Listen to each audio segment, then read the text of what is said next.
नमस्कार, बहुत स्वागत है आपका हिंदी खबर देख रहे हैं आप। मैं हूं आपके साथ कीर्तिमान सिंह। मथुरा में श्री कृष्ण जन्मभूमि और शाही ईदगाह को लेकर हाईकोर्ट से बड़ा फैसला आया है। हाईकोर्ट ने मुस्लिम पक्ष की दलील को खारिज करते हुए हिंदू पक्ष की याचिका को स्वीकार कर लिया है। मतलब हिंदू पक्ष जो दावा कर रहा था, अब उस दावे पर हाईकोर्ट में सुनवाई होगी। हिंदू पक्ष का कहना है कि शाही ईदगाह का 2.5 एकड़ एरिया हिंदू पक्ष को दिया जाए। एक रिपोर्ट दिखाते हैं आपको, उसके बाद इसी मुद्दे पर करेंगे चर्चा।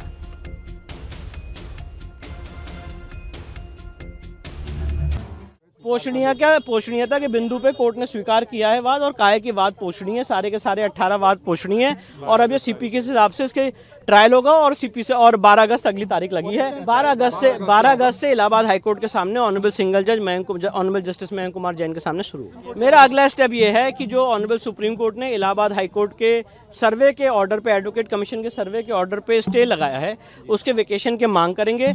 और आज जो ऑनरेबल इलाहाबाद हाईकोर्ट ने आदेश पारित किया है, उसके फेवर में हम सुप्रीम कोर्ट में कैविएट दाखिल करें।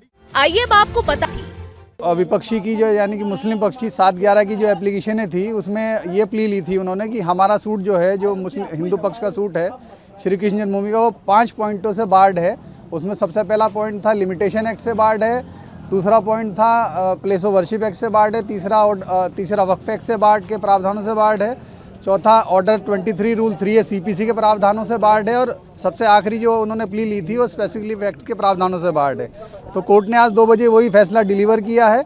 उसमें ये कहा है कि जो हम लोगों का सूट है श्री कृष्ण जन्मभूमि की तरफ से जो सूट फाइल हुआ है, वो किसी भी प्रावधानों से बार्ड नहीं है, चलने लायक है और आगे चलेगा। अब आगे नेक्स्ट डेट इसमें लगाई है, चाहे 14 अगस्त की, इसमें फैक्ट इशू वो बनेंगे। इसमें इम्पैक्ट क्या पड़ रहा है इसका, अब आगे क्या होगा? इम्पैक्ट ये पड़ेगा, बड़ा हर्ष का विषय है हिंदू पक्ष के लिए कि 350 साल से जो डिस्प्यूट था इस मंदिर पे, वो लगभग अब सॉल्व हुआ है। प्राइम फेस ये डिक्लेयर किया है कि ये चलने लायक सूट है और मिंटेबिलिटी है, सुना जा सकता है सूट। ब्यूरो रिपोर्ट, हिंदी खबर।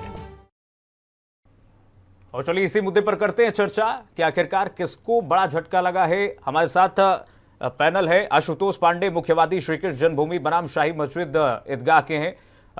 इकरामुद्दीन सामाजिक कार्यकर्ता हमारे साथ जुड़ रहे हैं। डॉक्टर ललित चाहर, अधिवक्ता सुप्रीम कोर्ट के हमारे साथ जुड़ रहे हैं। आप सभी मेहमानों का बहुत स्वागत है। सबसे पहले डॉक्टर ललित चाहर जी, आपका ही रुख करता हूं, आपके पास आता हूं। किस तरीके से इस पूरे केस को आप यहां से देखते हैं सर, बताइए। और क्या अब इससे ये लग रहा है कि अयोध्या जैसे ही केस चलेगा अब?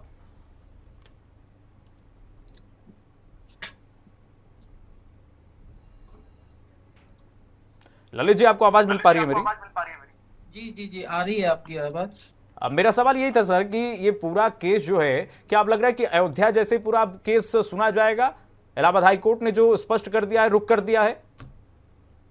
जी बिल्कुल, ये अयोध्या की तरह ही अभी मामला चलेगा। जो अभी आपने देखा कि जो 18 याचिकाओं में से 15 याचिकाओं पर जो अभी तय कर जो फैसला सुनाया गया है आज गुरुवार को हाई कोर्ट ने, तो मैं समझता हूं कि अब इनके पास जो है फैसला तो बड़ा है ही, लेकिन अब जो आपका मुस्लिम पक्ष के पास जो फैसला जो जाने का अधिकार है, पहले वो अपना डिवीजन बेंच में भी जा सकते हैं हाई कोर्ट की, या सुप्रीम कोर्ट का दरवाजा खटखटा सकते हैं। तो काफी सारी चीजों पे बात की जाएगी, लेकिन इसमें जो डेट दी गई है 12 अगस्त, तो 12 अगस्त से आपका ये चलेगा रेगुलर ट्रायल कोर्ट में भी। और ये सारी चीजें देखी जाएंगी जो अभी होगा उसमें। मैं अभी जो देख रहा था, अभी सुन भी रहा था जी, इसमें करीब 13.5 एकड़ लैंड है, जिसमें कि 11 एकड़ लैंड पर श्री कृष्ण जन्मभूमि का है मामला। तो कई सारी चीजों पर है, 2.5 एकड़ पर विवाद है पूरा, अगर देखे तो विवाद है। और इसमें एक और चीज मैंने अभी निकाला है, इसमें अभी पूरा मैंने पढ़ा नहीं है अभी, और इसमें मैंने एक चीज और निकाली है कि मंदिर को पहले तोड़कर, पुराने टाइम की बात बता रहा हूँ आपको, बहुत कई साल वर्षों में मंदिर को तोड़कर जो औरंगजेब ने बनवाया था मस्जिद, उस पूरे मामले को लेकर चर्चा हुई है। तो उसमें ये सारी याचिकाएं इनकी खारिज की गई हैं, और बहुत बड़ा फैसला अदालत ने दिया है। विवेक कुमार जैन की एकल पीठ ने जो सुनाया है, बहुत अच्छा फैसला है। और जो भी है बाकी का जो 12 अगस्त के बाद जो ट्रायल होगा उसमें तय किया जाएगा। ठीक है, आशुतोष पांडे जी का रुख कर लेते हैं, मुख्यवादी हैं। एक तो तगड़ा झटका लगा है मुस्लिम पक्ष को, और एक जीत आपको कहिए कि आशुतोष जी हिंदू पक्ष को मिलते हुए यहां से दिखाई दे रही है। एक प्लस पॉइंट जो है तो आप कैसे देखते हैं इस पूरे मामले को, उसके बाद आपसे चर्चा करते हैं। पहले तो पहली प्रतिक्रिया आप दीजिए। 355 वर्ष जो संतों का और हमारे पूर्वजों का संघर्ष था, ये सौभाग्य है कि हम लोग आज इस लड़ाई के संघर्ष में कामयाब हुए हैं। हम पुराने समय से कहते आ रहे हैं कि मालिकाना हक 1947 से पहले भी श्री कृष्ण जन्मभूमि के पास है और आज भी श्री कृष्ण जन्मभूमि के पास है। 1991 का जो एक्ट है वो हमारे पे लागू नहीं होता है, पूजा अधिनियम एक्ट। परिसीमा एक्ट इसलिए नहीं लागू होता है, भगवान नाबालिग व्यक्ति है, न्यायिक व्यक्ति है। वक्फ बोर्ड ये संपत्ति। लेकिन आशुतोष जी, मुस्लिम पक्ष ये कह रहा है कि देखिए जो 1968 का जो आप लोग कह रहे हैं कि समझौता वो गलत है, 60 साल बाद उस समझौते को फिर से वापस लाना ये कोई बात नहीं हुई। आप ये बताइए, जो एक बच्चा है, हाँ, उसका जब भी जागेगा, जब वो बताएगा, या उसके संरक्षक या उसके पूजक उस लड़ाई को कभी भी लड़ सकते हैं। और जो 68 की बात कर रहे हैं, 68 में कोई भी संपत्ति का समझौता हुआ ही नहीं है। जो एक नाबालिग व्यक्ति है उसका संरक्षक जिलाधिकारी, जिला मजिस्ट्रेट, जिला जज होता है, उनकी अनुमति नहीं ली गई है, तो कैसे समझौता हो जाएगा? अब दो लोग, मानो 2 लोग मिलकर इसी संपत्ति को या लाल किले का मुकदमा चला ले और 10 साल बाद कह दे आधा आधा बट गया, तो क्या उनको मालिकाना हक है लाल किले का? इसी प्रकार ये तो कह रहे कि प्लेसेस ऑफ वर्शिप की संपत्ति पे किया गया था। ये तो कह रहे प्लेसेस ऑफ वर्शिप एक्ट जो 1991 का है, उसके अनुसार इस मुकदमे को आगे ले जाना ही काबिल ही नहीं है, योग्य ही नहीं है। तो यहीं पे एक मामला रहना चाहिए।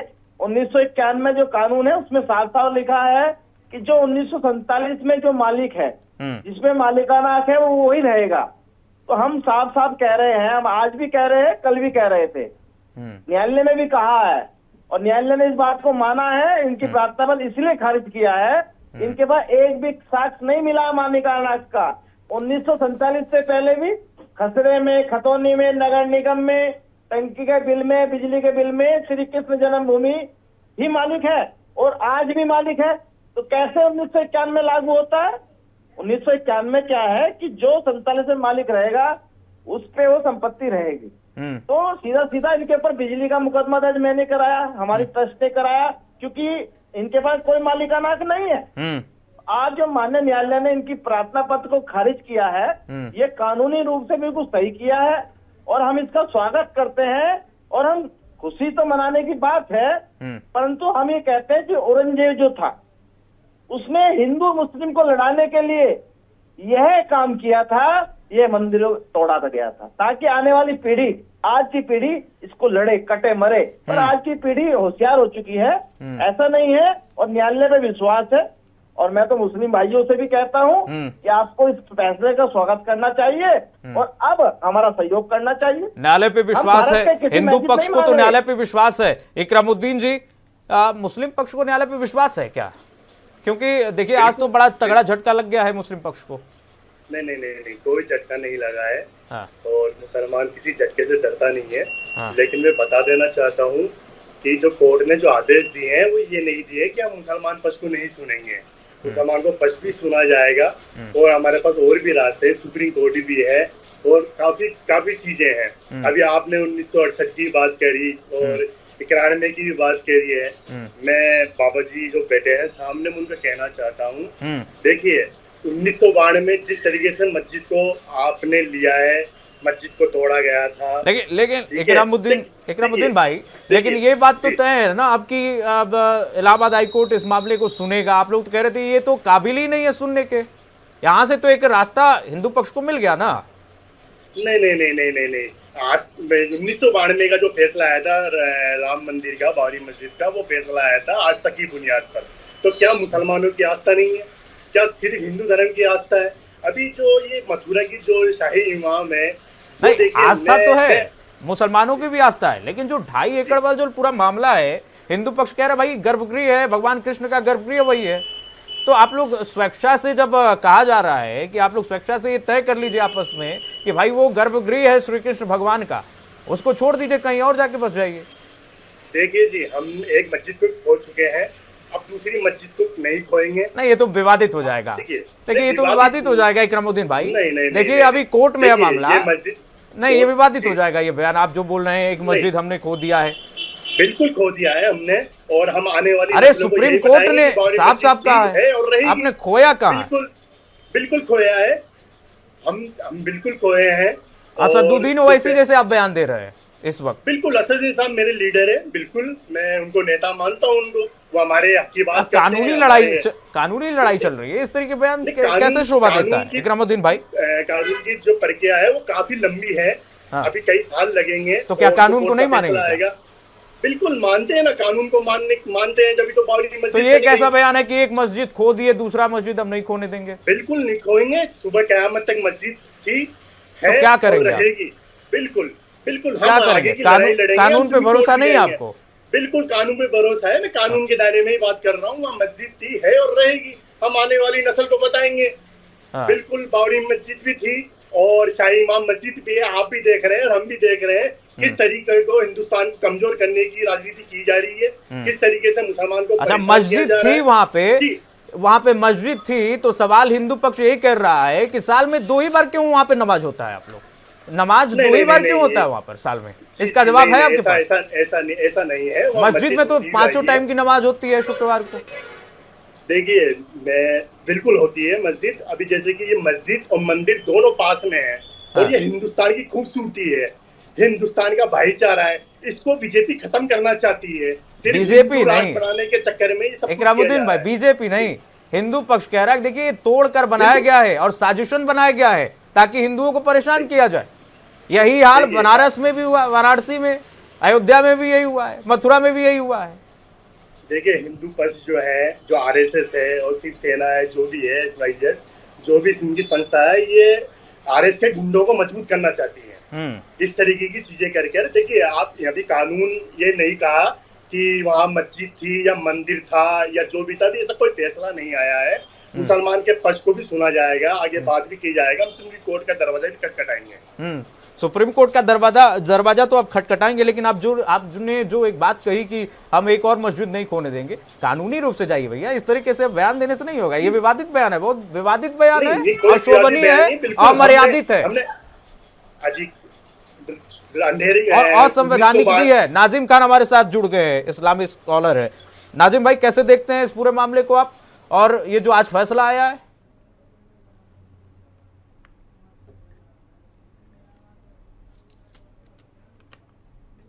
हाई कोर्ट का जो फैसला आया, तो देखिए हमारे पास अभी ऑप्शन है, हम सुप्रीम कोर्ट का दरवाजा खटखटाएंगे। लेकिन सबसे पहले मैं ये कहना चाहता हूँ, देखिए जिस तरीके से हाई कोर्ट ने मुस्लिम पक्ष की जो अपील थी वो खारिज करी है, तो ये कहीं ना कहीं इस तरीके का माहौल हर बार हम लोगों को देखना पड़ता है कि हमें सुप्रीम कोर्ट का रुख करना पड़ता है।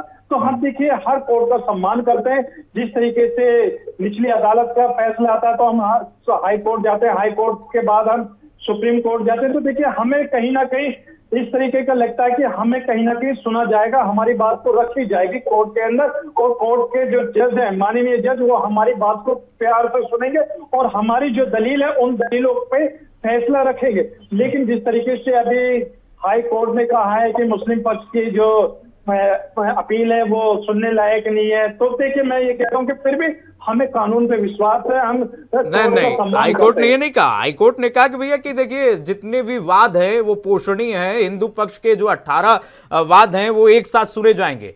ये नहीं कहा कि मुस्लिम पक्ष के जो वाद है वो सुनने लायक नहीं है।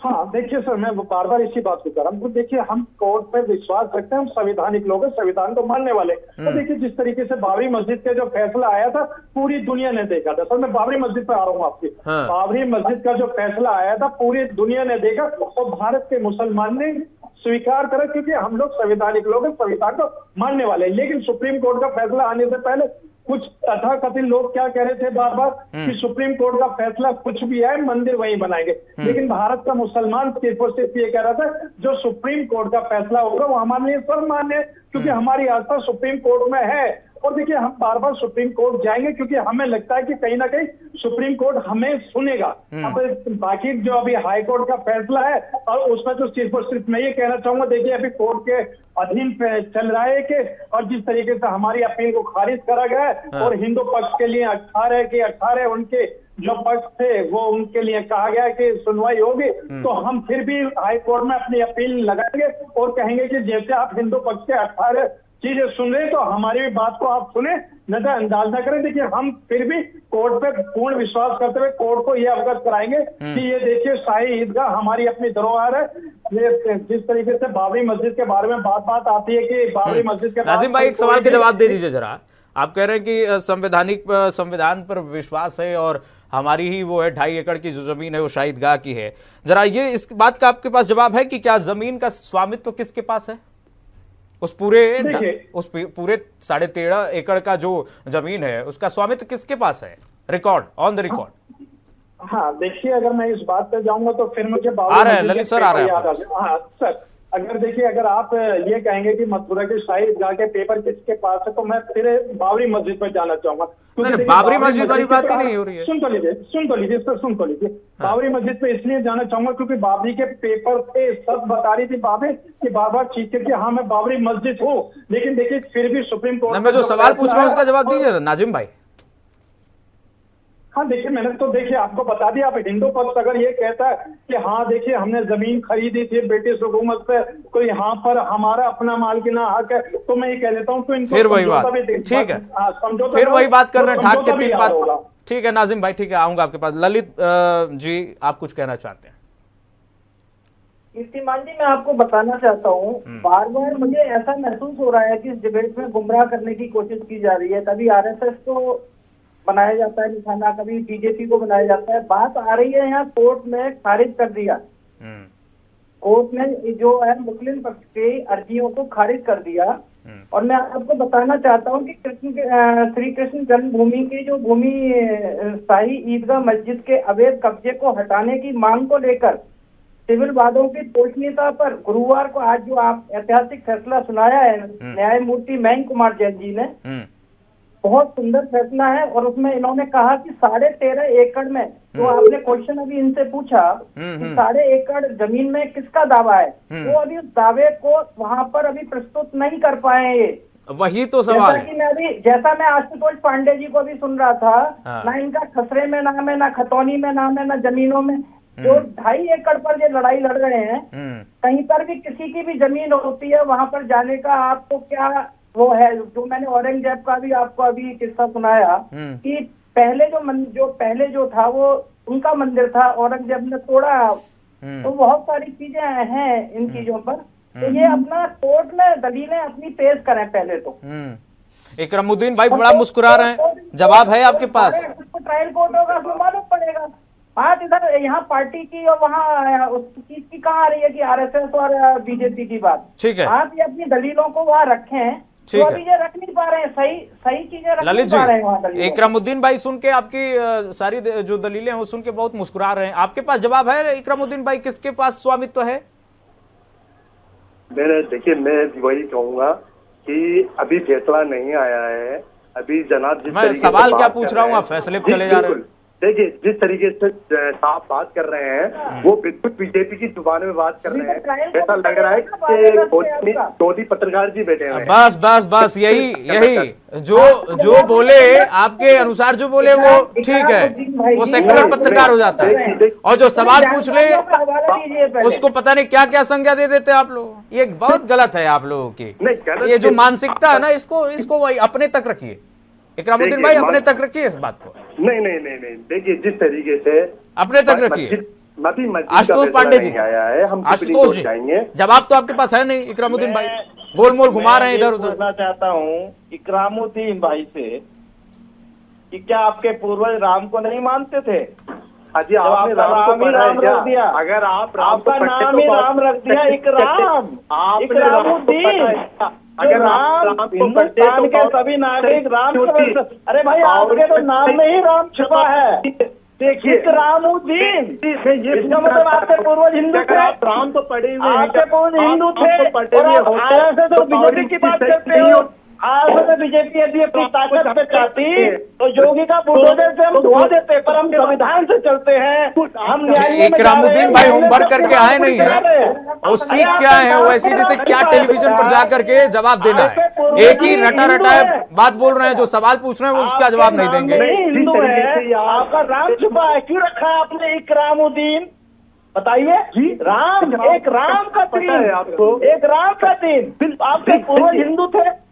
अरे सब भारत के रहने वाले, हिंदुस्तान के रहने वाले सब राम के वंशज हैं। और ये जो बाबरी की बात कर रहे हो, कोई सबूत ना बाबरी का था ना शाही ईदगाह का है, एक भी सबूत दे दीजिए, आज ही मुकदमा वापस ले लूंगा। आप बता दो।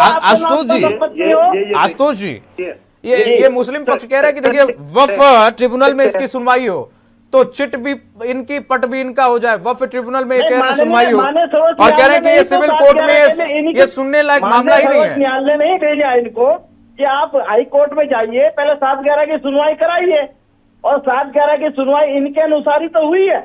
इनके पास 4 बार बहस करी, इनके वकीलों ने 4 बार, और उसके बाद कोई सबूत नहीं दे पाए। मैं तो आज भी कह रहा हूँ, एक सबूत दे दो कि आपके नाम शाही में ईदगाह है, मालिका।